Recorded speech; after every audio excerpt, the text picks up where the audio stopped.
The first 100 days of President Trump's second term brought big changes and controversies. He spent the weekend paying respects to Pope Francis while also working on a peace deal between Russia and Ukraine. Fox's Nate Foy has more.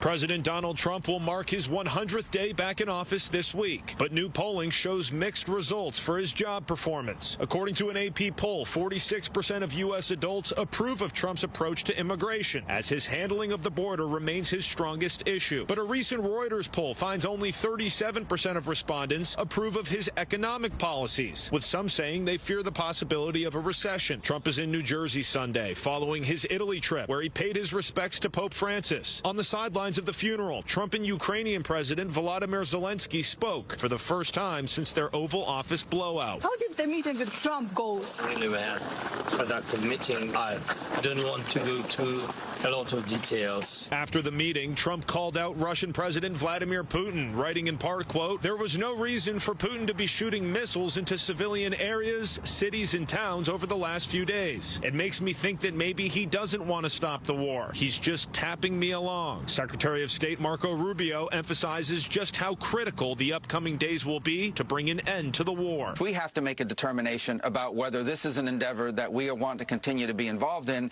or if it's time to sort of focus on some other issues that are equally, if not more important. In Bedminster, New Jersey, Nate Foy, Fox News.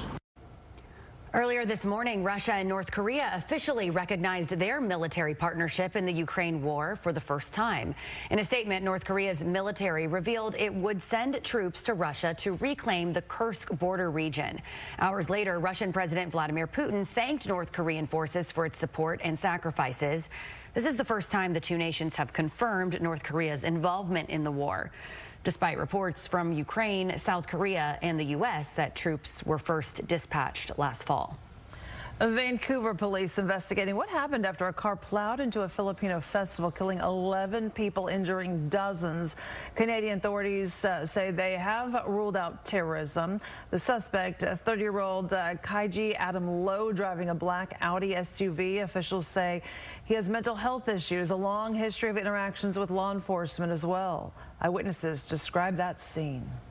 As I go further towards the end where the car went, then there's more casualties. And you can see straight away there's about 20, 30, maybe 20 people down. And everyone is panicking. Everyone is screaming. And like nobody knows what to do. Officials say Adam Lowe is facing 8 counts of second-degree murder, more charges possible. Tragedy comes just before a major federal election in Canada.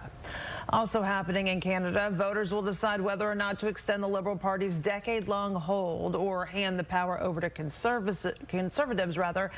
It's an American who could decide the race. Canadians are headed to the polls with President Donald Trump's trade war, threats to annex the country in mind. Candidates from both parties have promised to accelerate renegotiations with the U.S. to end economic uncertainty if they win.